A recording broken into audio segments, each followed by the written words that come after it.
Queridos hermanos, continuamos con nuestro curso de música litúrgica en línea.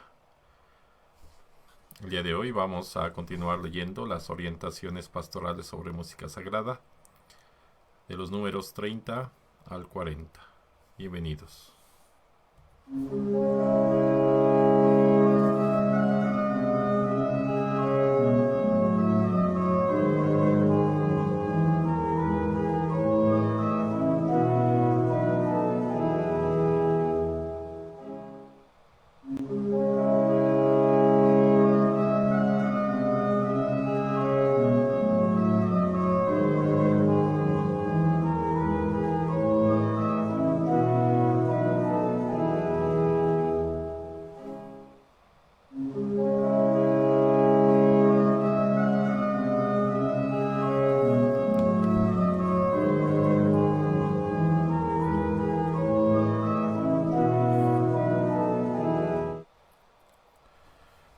Pues queridos hermanos, el día de hoy vamos a hablar sobre los instrumentos, cuáles están permitidos, cuáles no, y cuál es el uso que podemos darle en una celebración litúrgica.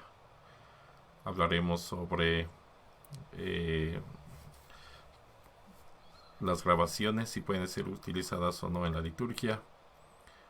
Un punto muy importante es el silencio que debe haber cuando el sacerdote habla o dirige las oraciones que le son propias.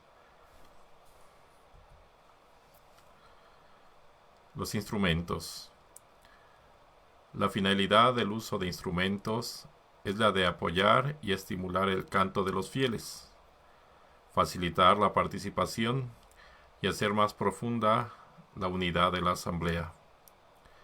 Habrá que evitar los que no se adapten a este fin y que más bien estorban para crear un clima de oración. Un mal uso es cuando el sonido de los instrumentos cubre las voces y dificulta por ello la comprensión del texto. No se excluye que en determinados momentos de las celebraciones puedan tocarse solos y acentuar así un ambiente de oración y de fe. Bueno, pues aquí hay muchos puntos importantes. Recordemos que la finalidad de la música, del canto, de los instrumentos, es fomentar la participación de los fieles, no obstaculizar u obstruir esta participación. Recordemos que en la liturgia el canto pertenece al pueblo de Dios y nosotros en nuestro servicio debemos de sostener, fomentar, promover, animar el que los fieles participen.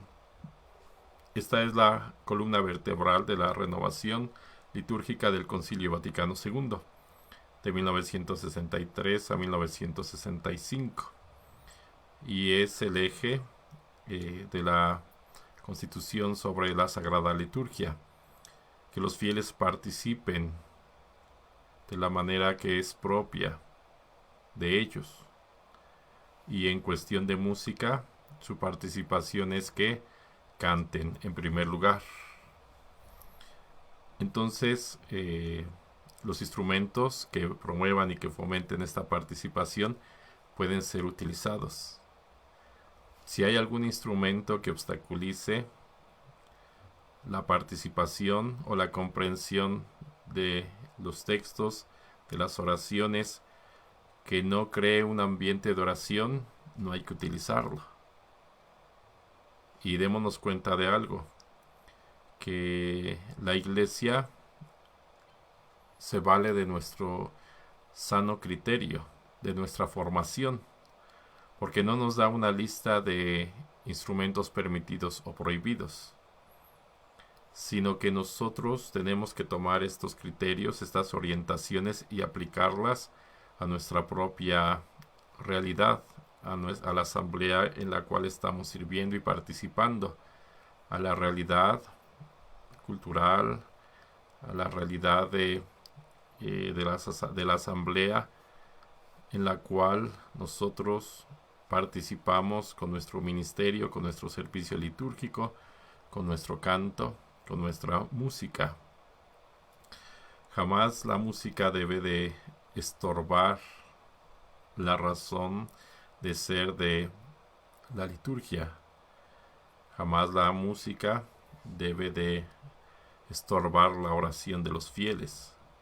Y sí, tiene que haber una aceptación de parte de los fieles y de la asamblea que participa.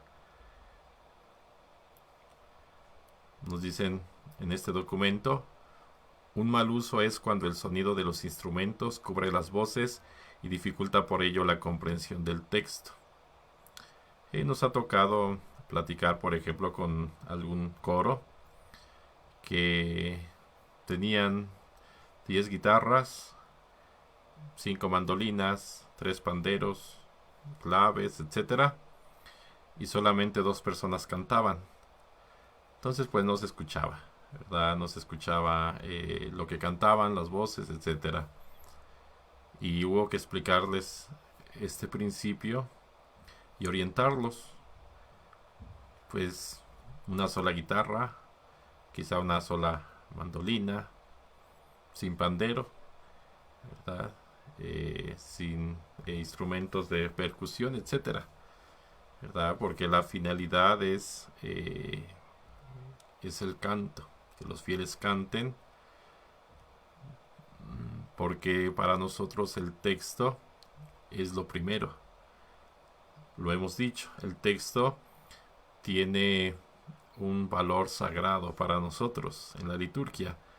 Los textos deben de ser tratados así, como textos sagrados, porque en primer lugar deben de estar inspirados en la palabra de Dios, o bien en las fuentes litúrgicas, fuentes patrísticas, contienen nuestra doctrina. Y entonces, a través de los textos, aunque sean cantados, Dios nos habla, se forma a los fieles, se ora, y es un medio de crecimiento en santidad. No se excluye que en determinados momentos de las celebraciones puedan tocarse solos y acentuar así un ambiente de oración y de fe. Está permitido ejecutar únicamente instrumentos. En algunos momentos, en algunas partes de la celebración puede hacerse. Y hay que formar a los fieles para que su participación sea contemplativa. Así como cuando escuchamos la palabra de Dios, cuando escuchamos las lecturas, el Evangelio, nuestra participación es escuchar, es contemplar la palabra, porque Dios nos habla a través de ella, porque es la mesa a través de la cual Dios nos alimenta nuestra mente, nuestra conciencia, nuestro espíritu. Así también en determinados momentos de la misa nosotros pudiésemos ejecutar alguna pieza, no cualquiera, ¿verdad? Siempre tienen que ser litúrgicas, y la participación de los fieles sería contemplativa. La música sensibiliza a los fieles para el encuentro con Dios. Nos ha tocado como ejemplo de algo que no se debe de hacer, que la gente pide que se toque la música de la película que les gusta, porque les rememora determinado momento de su vida, que importante y valioso, seguramente los momentos que atesoramos en nuestro corazón, en nuestra mente. Pero recordemos que en la liturgia la música es funcional, es decir, está en función de los textos, los ritos, de la acción litúrgica que estamos realizando. Los instrumentos les pedimos la mayor calidad posible. Por eso tiene que haber una formación técnica, ¿verdad? Entre más calidad mejor. Pero la actitud no debe de ser la de un concierto, porque la Eucaristía no es un concierto. No es un concierto con acompañamiento de misa. Es una misa donde la música forma parte de la liturgia. Son cosas muy diferentes, ¿verdad? Y la misa no es el estrado, ¿verdad? Para que nosotros promovamos el talento, la carrera artística. Por el contrario, nosotros vamos a la celebración a ofrecer a Dios nuestra oración, y qué gran bendición ofrecer a Dios el talento que Él nos ha concedido por medio de la música, al ejecutar algún instrumento, al cantarle a Él para su gloria, y siempre teniendo como objetivo ayudar a los fieles en su oración y en su crecimiento espiritual. Lo hemos dicho con insistencia, la finalidad de la música en la liturgia es la gloria de Dios y la santificación de los fieles. No es fin de la celebración litúrgica ni de la música un espectáculo.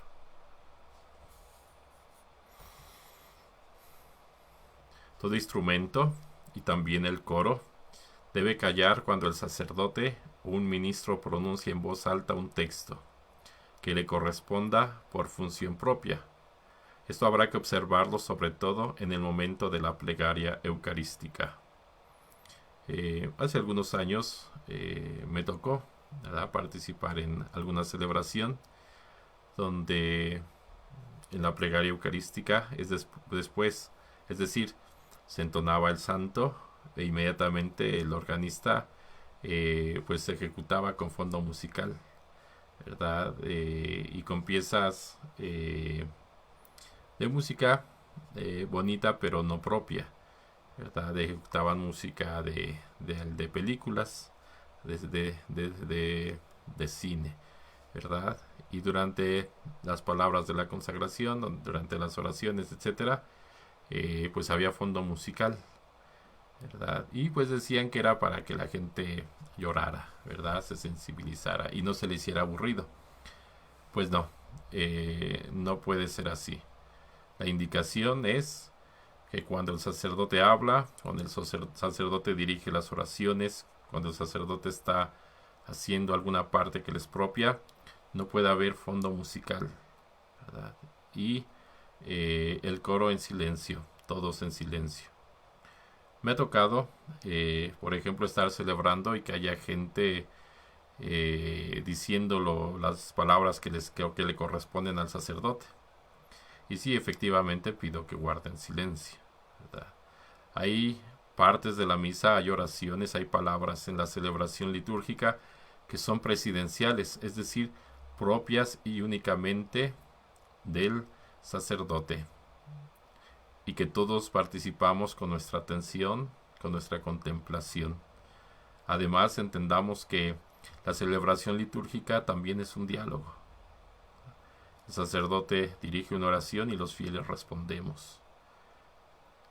Es un diálogo donde respondemos cuando nos corresponde, pero guardamos silencio y ponemos atención cuando le corresponde a el sacerdote que preside, o bien en el caso de las lecturas a los ministros que proclaman la palabra de Dios.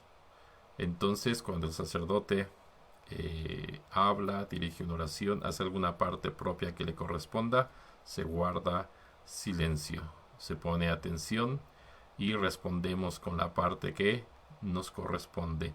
No puede haber fondo musical.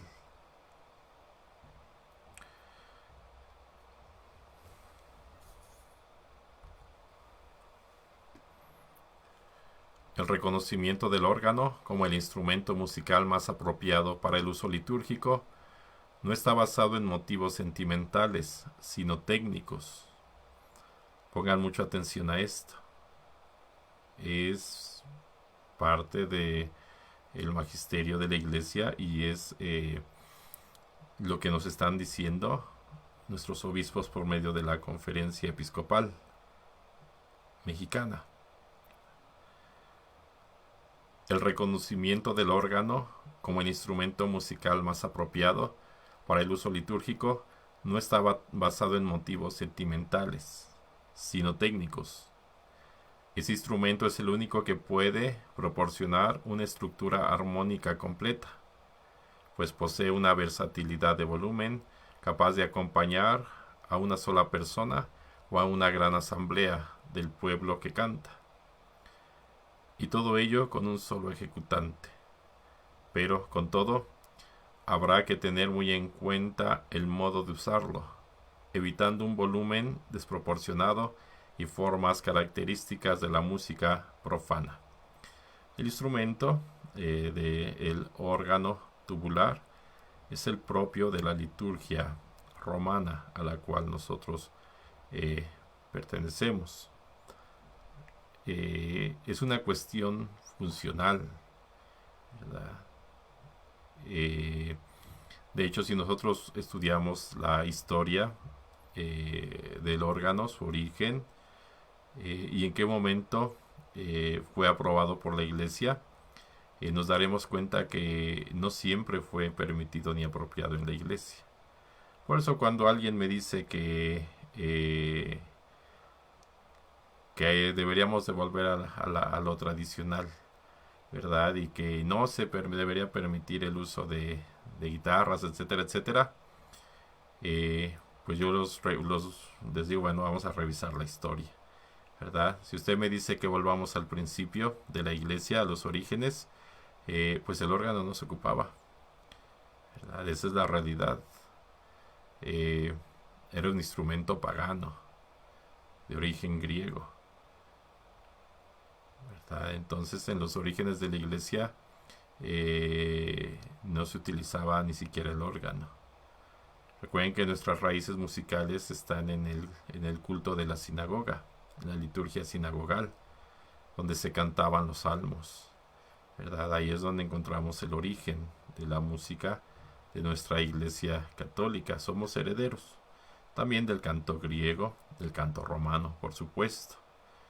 El órgano fue poco a poco entrando en la vida litúrgica de la iglesia, ¿verdad? Y tiene una razón de ser, ¿verdad? La del sostener el canto del pueblo.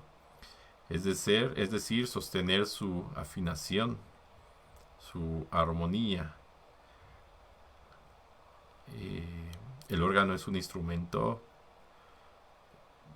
bellísimo, llamado el rey de los instrumentos, debido a las posibilidades y a las capacidades armónicas que tiene, que puede ser ejecutado por una sola persona, ¿verdad? Y que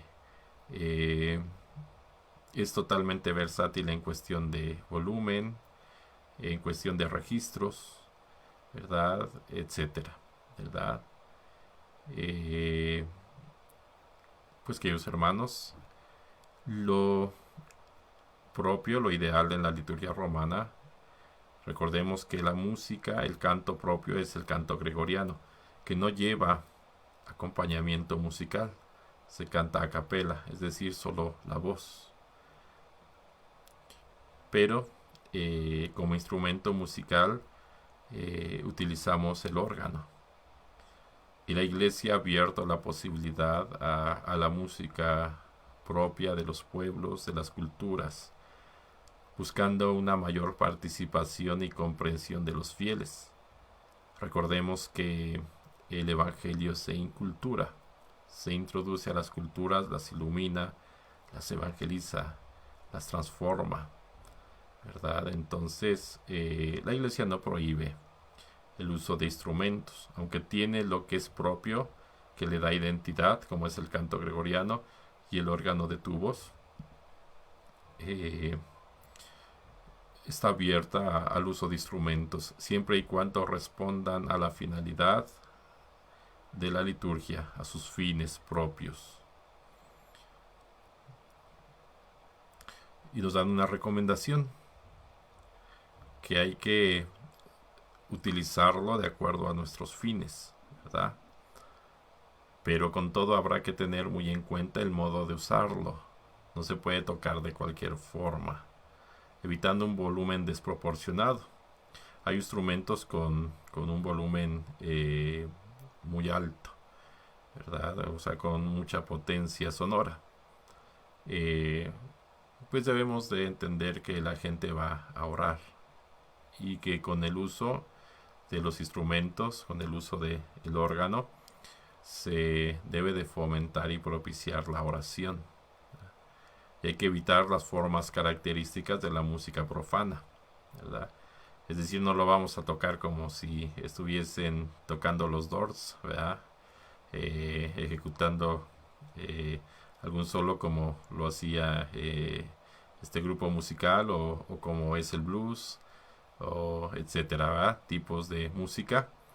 Eh, y les comparto, ¿verdad? Sin afán de molestar ni de escandalizar a nadie. Pero miren, yo he encontrado, o se han acercado a veces organistas a decirme que solamente el órgano se debería de permitir en la iglesia porque es el instrumento propio. Y yo les aclaro algo, ¿verdad? Les pregunto primero, bueno, ¿usted en qué tipo de órgano toca? Y ya me dicen en un Hammond, etcétera, etcétera, ¿no? Y pues yo les digo, bueno, es que tiene que entender que el órgano al que se refiere la iglesia es el órgano tubular, ¿verdad? No necesariamente a los órganos electrónicos, ¿verdad? Entonces, en Tlalnepantla, o nuestra arquidiócesis, no tenemos ni un solo órgano tubular. Esa es nuestra realidad, ¿verdad? Todos son electrónicos. eh, los utilizamos, por supuesto, por esa apertura de la iglesia, ¿verdad? Pero si somos estrictos, eh, desde esa perspectiva, así con la que se me acercan a decirme, pues uno les diría, pues entonces no podría ni tocar en ese, ¿verdad? En ese órgano electrónico, porque el propio es el tubular, ¿verdad? Pero etcétera. Pero nos damos cuenta de que debemos de tener un criterio formado. Si no tenemos criterios formados, eh, podemos caer en, por decirlo de alguna forma, en convertirnos en fanáticos, ¿verdad? Y no queremos fanáticos, ¿verdad? Queremos gente formada, gente con criterio, ¿verdad? Gente que conozca los documentos de la iglesia, las definiciones, el magisterio de la iglesia, no solamente lo que les parezca o les convenga, ¿verdad? O les guste. Recuerden lo que yo les digo con insistencia, que el sentimiento no es un criterio litúrgico, ¿verdad? Y aquí, por ejemplo, en esta definición que nos dan nuestros obispos, nos lo dicen, ¿verdad? Que el uso del órgano en la liturgia no es por motivos sentimentales, no es porque guste, es por cuestiones funcionales, ¿verdad? Y así es como nosotros tenemos que entender el uso de instrumentos. Tienen que responder a la función de la liturgia, a sus fines, a la razón de ser de la celebración, ¿verdad?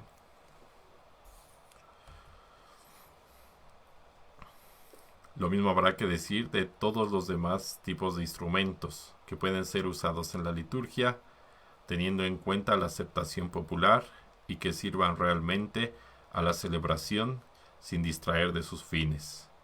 Pues aquí nos dan una síntesis muy clara de todo lo que hemos dicho, ¿verdad? Los instrumentos pueden ser usados en la liturgia, pero deben de ser aceptados por la comunidad, por los fieles, y deben de servir a la celebración, ayudar a los fines de la celebración, la gloria de Dios, la santificación de los fieles, la oración, la participación de los fieles, ¿verdad? Si nuestros instrumentos sirven para estos fines, pueden ser utilizados. De hecho, no van a encontrar ninguna definición en el magisterio de la iglesia que prohíba algún instrumento.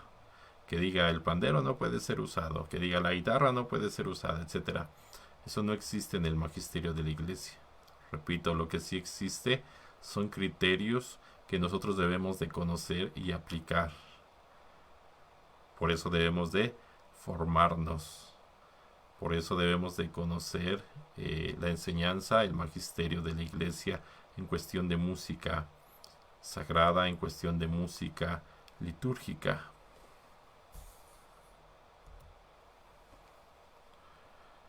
Cuando se trata de conjuntos musicales que suelen acompañar música popular como el mariachi, habrá que tener muy en cuenta la sensibilidad religiosa del pueblo para ver su conveniencia. Esto lo unimos al punto anterior. Hemos puesto como ejemplo la Arquidiócesis de Guadalajara, donde el cardenal prohibió el que se canten misas, el que el mariachi cante la misa, ¿verdad? Es algo que nos debe de decir mucho, ¿verdad? Porque nos damos cuenta de que sí es necesario eh, la aceptación de los fieles, ¿verdad? Si es necesario entender o conocer el sentimiento de los fieles. Miren, yo les pongo un caso. Estuve en alguna parroquia en la que, bendito sea Dios, eh, casi la totalidad de las misas, entre semana y fines de semana, había organista, ¿verdad? Y pues organistas de formado, organista con una buena preparación litúrgica, técnica, etcétera. Por años ha sido así. Entonces podemos decir que la comunidad fue formada y la comunidad ha aprendido a vivir la celebración litúrgica y a participar con la música, con el acompañamiento del órgano y con cantos propiamente litúrgicos, muy bien seleccionados, muy bien cuidados. En alguna ocasión, pues alguien que anotó alguna intención llevó un grupo musical y pues uno experimentó o contemplamos, y al final de la celebración la gente se acercó, porque a muchos fieles les pareció impropio, a algunos les escandalizó, otros no comprendieron, sintieron que no se pudieron concentrar, que les distrajo, etcétera, ¿verdad? Y pues no se trata de eso, ¿verdad? De distraer, de escandalizar, necesitamos entender la realidad propia de la comunidad en la que estamos participando, ¿verdad? Y necesitamos también formar a los fieles en estas cuestiones, ¿verdad? Hacerles entender, comprender.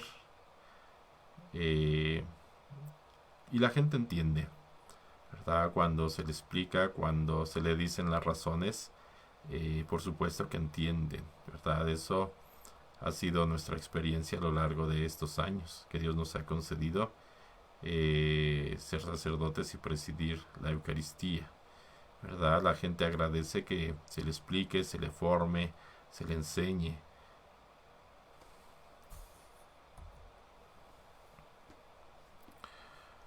El uso de los medios electrónicos como discos o cintas grabadas para suplir el canto del pueblo, del coro o de los ministros o de los músicos acompañantes está totalmente excluido de los actos litúrgicos.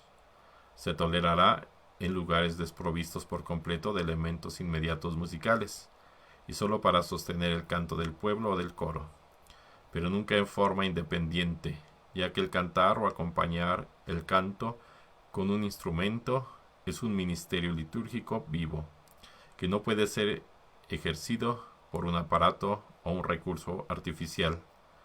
Se podrá emplear antes de las celebraciones para fines de ensayo o ambientación. Bueno, es muy claro. En concreto se los digo, no se puede utilizar grabaciones en la celebración litúrgica. Está totalmente excluido ese uso. Sucedió, recuerdo que algún día en una sacristía había pues libros viejos, revistas viejas, etcétera. Y encontré una revista por ahí de los años 70 en las que anunciaban un aparato, ¿verdad? Electrónico que tenía grabadas pistas de música sacra, y entonces había que ponerlo ahí en el altar, ¿verdad? Y el sacerdote lo único que hacía era presionar los botones. Tenía algunos botones y cada botón era una pieza musical. Y entonces de lo que se trataba era decía ahí como el cantor electrónico, ¿verdad? Entonces el sacerdote elegía la pieza musical para determinado momento de la celebración, ¿verdad? Eh, pues quizá lo fabricaron de buena fe, pero es algo que no es propio. Y yo creo que mucho de esto que está en este número 35 de las orientaciones pastorales sobre música sagrada eh, viene seguramente de, de que comenzó a suceder eso, ¿verdad? Que se suplía eh, el ministerio litúrgico del coro, del cantor, por grabaciones. Algo que repetimos, no está permitido. Todos los ministerios en la celebración litúrgica deben de ser ejecutados por personas. A eso se refiere esta definición al decirnos que es un ministerio vivo, ¿verdad? Es decir, ejecutado por una persona concreta o por personas que son ministros de la celebración litúrgica. Voy a poner casos extremos para que quizá viendo la comparación nos quede más claro. Imagínense que en lugar de tener el equipo litúrgico tuviésemos aparatitos, ¿verdad? Que hubiese unos robots de esos que van en el piso, ¿verdad? Y ahí se coloquen los ciriales y en el momento indicado salen los robots, ¿verdad? Y se colocan en el lugar donde se les ha programado para aparecer y se retiran, ¿verdad? Los robots. Eh, Imagínense que en lugar de que hubiese una persona, un ministro del equipo litúrgico con el incensario, ¿verdad? Igual, ¿verdad? Hubiese algún aparato que lance el humo, ¿verdad? Del incienso. Eh, y así, ¿verdad? Que buscásemos suplir todos los ministerios litúrgicos por robots o aparatos electrónicos, ¿verdad? Pues no, ¿verdad? Por el contrario, recuerden que la Iglesia, a partir del Concilio Vaticano II, se ha abierto a la ministerialidad de los fieles, que los fieles ejerzan ministerios, sirvan en la liturgia, y esa es una realidad, ¿verdad? Y una riqueza, eh, porque nuestras celebraciones litúrgicas se enriquecen con la participación de los ministerios litúrgicos que ejercen los fieles, las lecturas, la credencia, acólitos, etcétera, ¿verdad? Tantos ministerios litúrgicos que ejercen los fieles. Y el coro, la música, el canto, es un ministerio litúrgico, ¿verdad? Que no podemos suplir por grabaciones, por aparatos electrónicos, ¿verdad? No dicen que se tolerará, ¿verdad? Eh, es decir, no es que esté permitido o sea correcto, ¿verdad? No dicen pues se tolera, ¿verdad? Se permite cuando no haya quien cante, cuando no haya quien pueda ejecutar, cosa que sinceramente, siendo honestos, es muy rara, porque en una celebración litúrgica el presidente puede cantar y por lo regular los de ordinario los fieles cantan, ¿verdad? Seguramente han participado en alguna celebración donde no falta la persona que si no hay coro, si no hay cantor, canta, ¿verdad? Desde el lugar en el que está en la asamblea, inician el canto, ¿verdad? Y participan cantando y animan el canto del pueblo. Eso es una riqueza, ¿verdad? Yo les comparto cuando eso sucede, a mí en lo personal como sacerdote, me da mucho gusto, ¿verdad? Que los fieles canten, ¿verdad? Incluso tengan esa iniciativa porque el canto les pertenece a ellos, ¿verdad? Porque participan realmente, ¿verdad? Porque están atentos a participar, porque le quieren cantar a Dios, ¿verdad? Eh, Lo repito, se tolerará. Cosa que es muy rara que se pueda tolerar porque de ordinario todos cantamos, ¿verdad? Entonces, seamos honestos, sería raro una comunidad donde nadie cantara, ¿verdad? Pero aún incluso, ¿verdad? Así, porque donde se pueda tolerar es para animar el canto del pueblo, ¿verdad? Y recuerden que el canto propio de la Iglesia Católica es sin acompañamiento musical, el canto gregoriano. Y nuestra música es más propia de la liturgia en la medida en que más se asemeja al canto gregoriano. Entonces no es impropio ni estaría mal cantar a capella, ¿verdad? Sin acompañamiento musical. No es incorrecto, no es impropio, ¿verdad?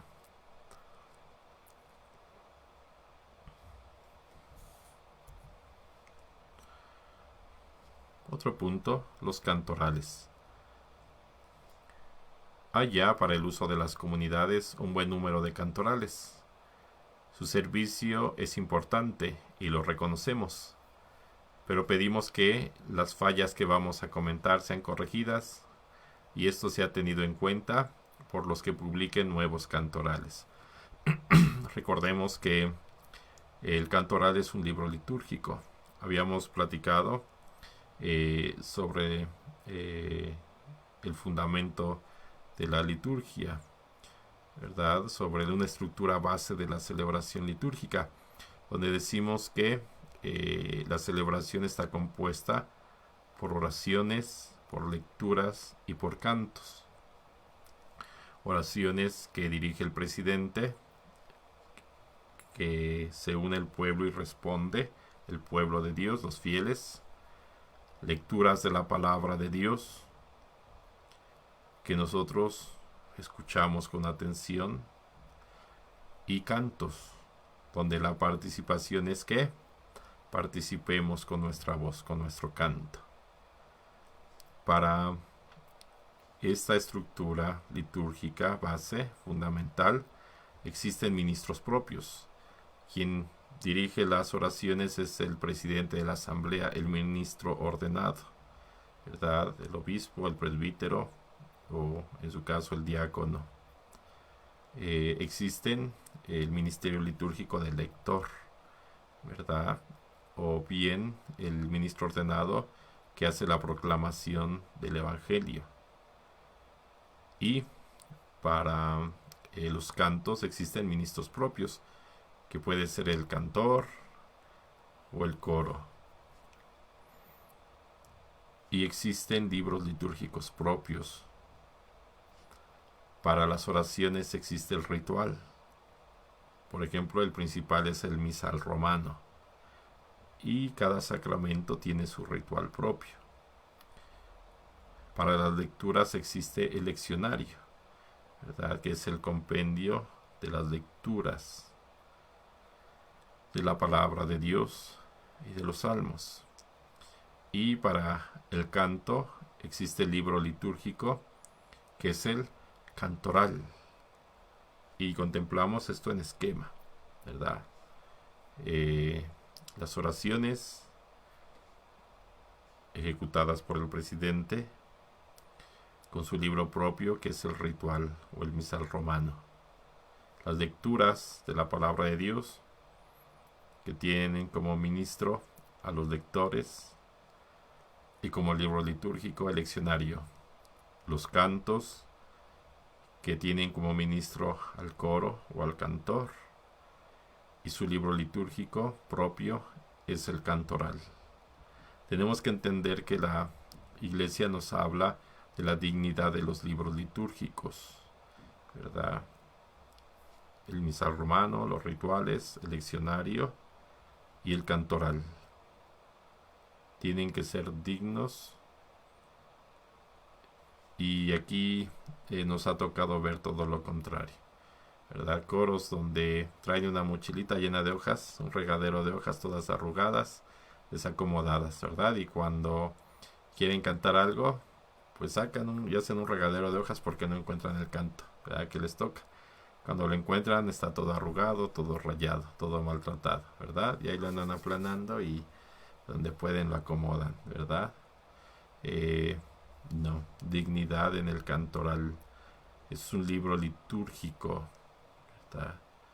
Eh, Hay muchos, por supuesto, eh, y tienen que ser aprobados por la Comisión de Liturgia, por la Dimensión de Música Litúrgica propia de cada diócesis. Eh, Repito, tienen que ser aprobados. Nos ha tocado que algunos coros nos presentan algún cantoral que hicieron, y cuando lo revisamos nos damos cuenta de que hay muchos cantos o mucha música que no es propia, ¿verdad? Y cuando le hacemos el comentario nos dicen, no, es que nos dio permiso tal sacerdote, ¿verdad? O tal director de coro, tal persona nos dijo que él nos daba permiso de cantarlo. Bueno, pues los cantorales deben de ser aprobados por el instrumento propio, por el organismo propio, que en este caso, recuerden, es la Dimensión de Música Litúrgica, ¿verdad? Deben de ser revisados, ¿verdad? Que haya cantos propios, eh, quitar todos los que no lo sean, ¿verdad? Eh, Música de alguna película, música eh, que no sea eh, de la iglesia, música que sea de alguna otra iglesia, de algún grupo protestante, etcétera, etcétera, ¿verdad? Por eso es importante que sean aprobados, ¿verdad? No para prohibir, sino para que respondamos verdaderamente a los fines de la música litúrgica, ¿verdad? Bueno, nos dicen los obispos que hay que corregir, ¿verdad? Los errores o las fallas que puede haber en los cantorales. Vamos a ver cuáles son. Habrá que distinguir muy claramente los cantos verdaderamente litúrgicos de los otros, que teniendo un tema religioso son útiles para otro tipo de reuniones. Recuerden que un canto, para ser de uso litúrgico, es decir, que se pueda cantar, ejecutar en una celebración litúrgica como es la Eucaristía, tiene que ser compuesto específicamente para la celebración, para un momento, para una parte, para un rito de la misa, ¿verdad? Entonces no basta con decir es que es católico, ¿verdad? Es que el que lo compuso es un compositor católico. No es suficiente, ¿verdad? Quizá haya cantos que se puedan usar en un retiro, en la evangelización, ¿verdad? En una reunión de oración, etcétera, para nuestra oración personal, nuestra meditación, etcétera. Pero acentuamos esto. Eh, la música en la liturgia es funcional, está en función de y tiene que responder a los fines de la liturgia. Entonces no se puede cantar cualquier cosa, ni se puede aceptar cualquier música, aunque sea música compuesta por católicos. Repito, tiene que ser compuesta específicamente para la celebración. Es decir, que el compositor componga un canto de comunión, ¿verdad? Este es un canto de comunión con las características que debe de tener un canto de comunión. De preferencia, se presenta a la dimensión de música para ser aprobado, ¿verdad? Y ya una vez aprobado, pues se puede cantar como canto de comunión, ¿verdad? Entonces la música en la Iglesia Católica, en la celebración litúrgica, no es solo de buena fe, ¿verdad? Es que quiero cantarte a Dios, pues sí, pero para que sea propio de la celebración, tiene que responder a ciertas características, tiene que ser aprobado, ¿verdad? Tiene que ser compuesto específicamente para la celebración. Por ejemplo, un compositor puede decir voy a componer un canto de entrada para la celebración eucarística y lo compone, ¿verdad? Por eso hay que prepararnos, hay que formarnos en la cuestión litúrgica, ¿verdad? La realidad es que hay quienes pues un día sienten la inspiración, componen algo y después pues quieren que se cante en la misa, ¿verdad? En la celebración. No, recuerden, tiene que haber un orden, tiene que haber aprobación, tiene que responder a los fines, a los objetivos de la celebración litúrgica. Recuerden que este es un curso de música litúrgica, ¿verdad? Y estamos dando las orientaciones, las pautas, las definiciones, el magisterio propio, para que la música sea verdaderamente litúrgica, es decir, que pueda ser empleada en la celebración.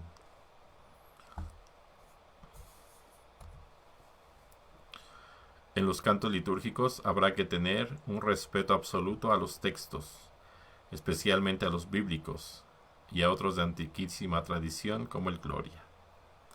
Recuerden que las fuentes de inspiración para la música litúrgica es la palabra de Dios, las fuentes litúrgicas, las fuentes patrísticas, y siempre de acuerdo a la doctrina de la Iglesia Católica.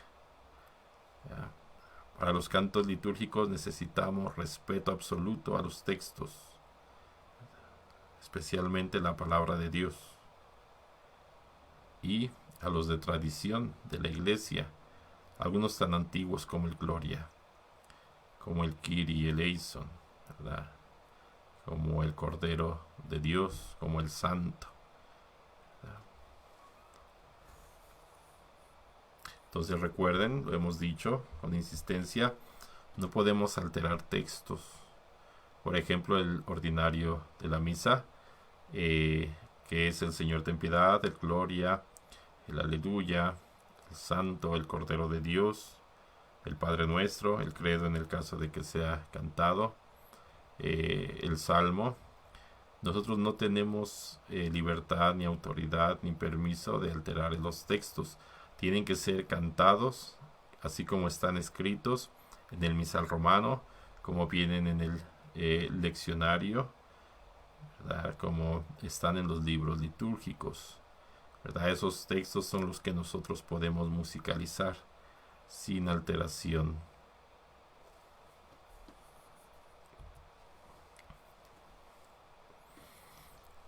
Los salmos y cánticos bíblicos deberán ser claramente destacados como tales, con su nombre y cita. Es ideal que cantemos los salmos, ¿verdad? De hecho, en los orígenes de la iglesia y durante muchos siglos, los cantos propios de la liturgia eran salmos. Y lo podemos ver, por ejemplo, en el gradual romano, ¿verdad? Ahí todos los cantos tienen cita bíblica, ¿verdad? Lo repito, en el gradual romano todos los cantos tienen su cita bíblica.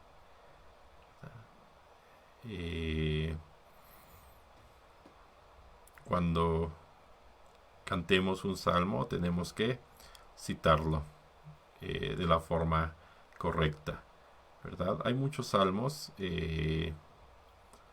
musicalizados en la actualidad que son muy bellos, ¿verdad? Que los podemos cantar, ¿verdad? Que los podemos ejecutar, y en la celebración eucarística pues es ideal cantar los salmos, ¿verdad?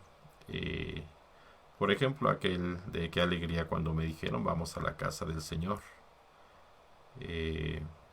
un salmo, ¿verdad? Que cantamos como canto de entrada, entre otros.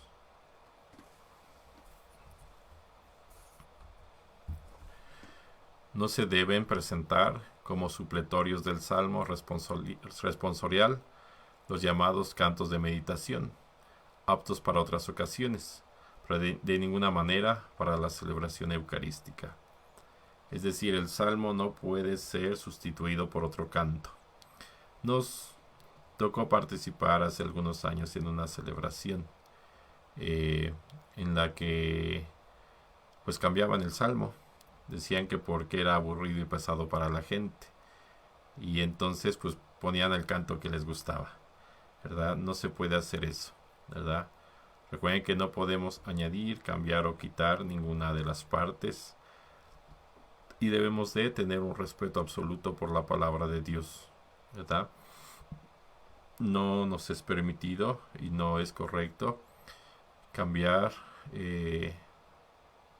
la palabra de Dios por un texto de inspiración, ¿verdad?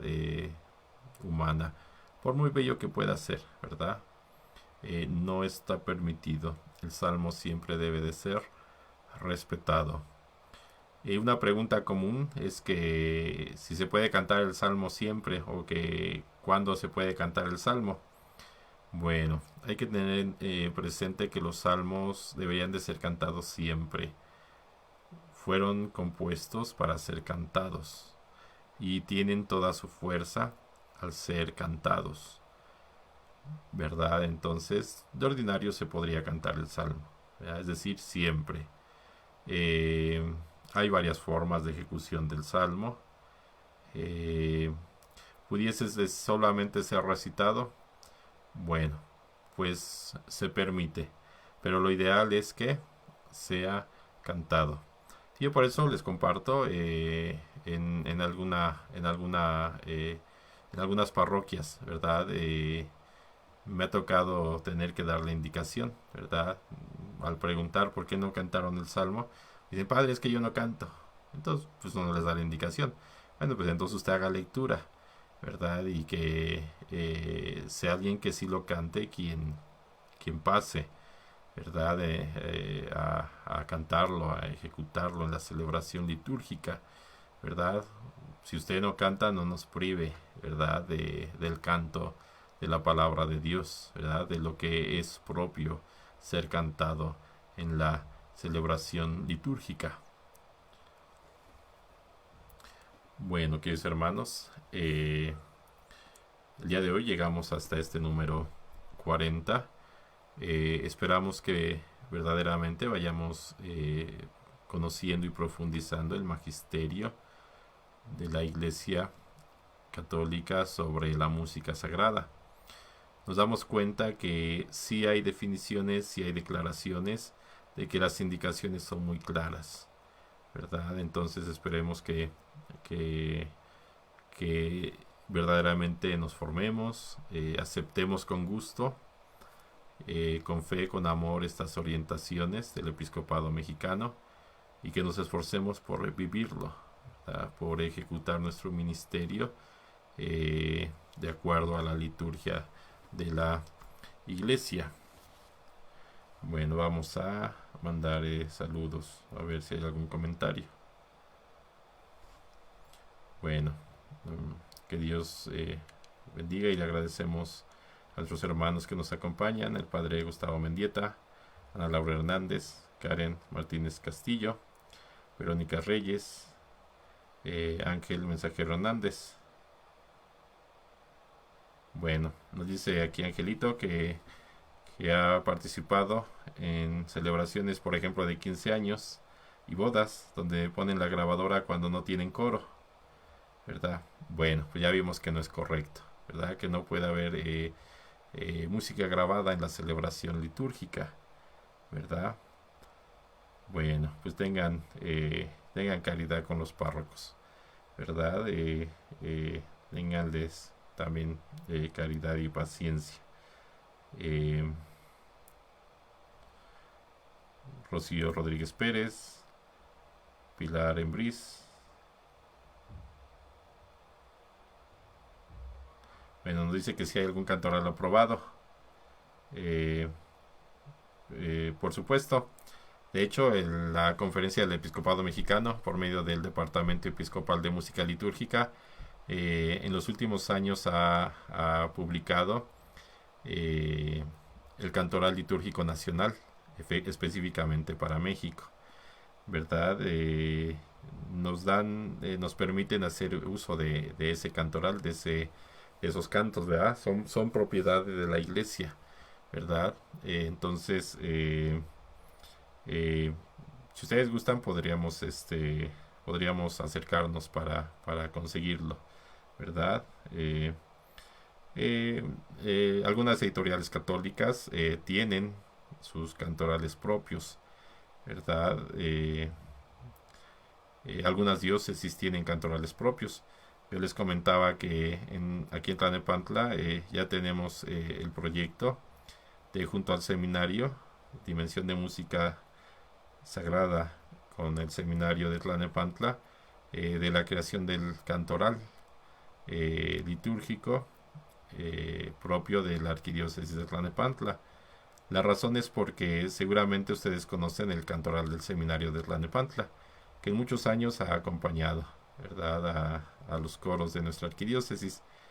Pues en este tiempo queremos actualizarlo, revisarlo, corregir si hay algo necesario de hacerlo y enriquecerlo, ¿verdad? Entonces esperamos en un año tenerlo completo, ¿verdad? Va a ser por tiempos litúrgicos, añadiendo cantos, los cantos litúrgicos propios de la celebración, pero también los que pudiesen utilizarse en algunos otros momentos, como pudiese ser en alguna hora santa, en algún retiro de evangelización, eh, etcétera, ¿verdad? Entonces, bueno, esperamos que lo podamos tener pronto, ¿verdad? Lo vamos a editar en partitura. Por eso nos va a llevar un poquito más de tiempo, ¿verdad? Porque no solo es la captura del texto, ¿no? Sino vamos a hacer la edición de partitura, ¿verdad? Y por supuesto vamos a pedir la ayuda de algunos de nuestros músicos que nos ayudan en la dimensión de música sagrada.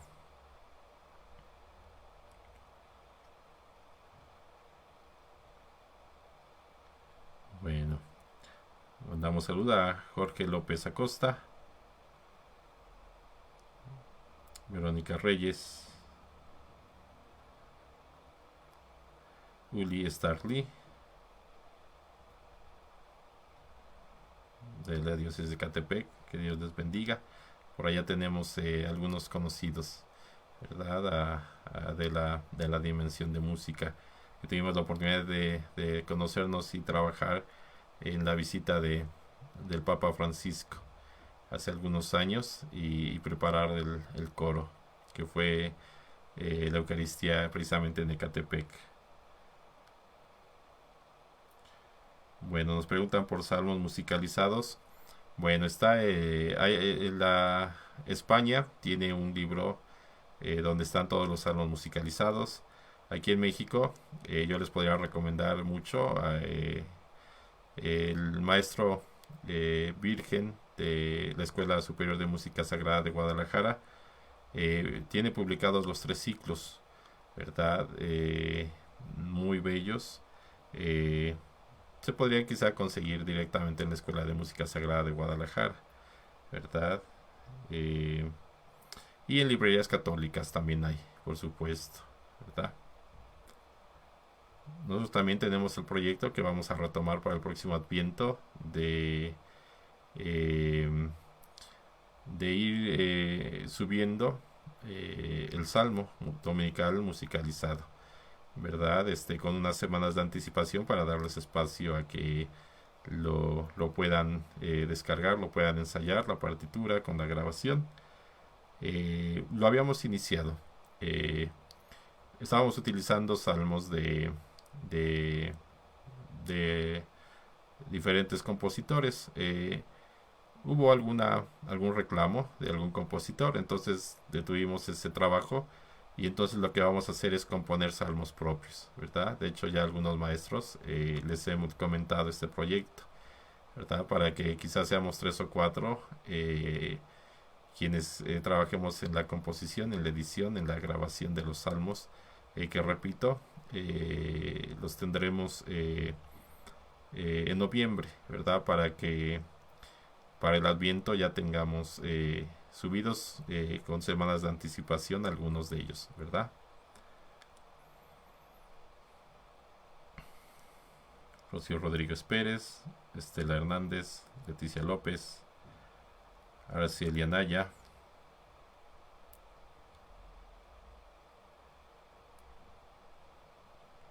Pilar Embriz, Lu Hernández,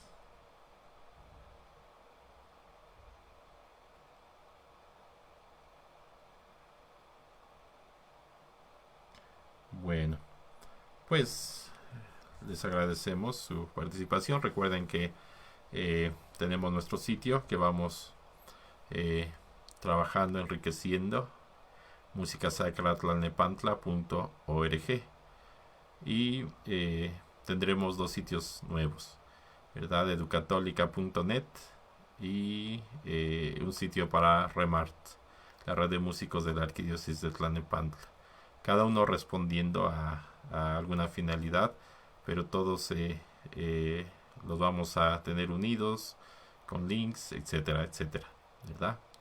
Bueno, queridos hermanos, agradecemos su participación. Eh, la próxima clase continuaremos leyendo y comentando estas orientaciones pastorales sobre música sagrada de la Conferencia del Episcopado Mexicano. Que Dios les bendiga.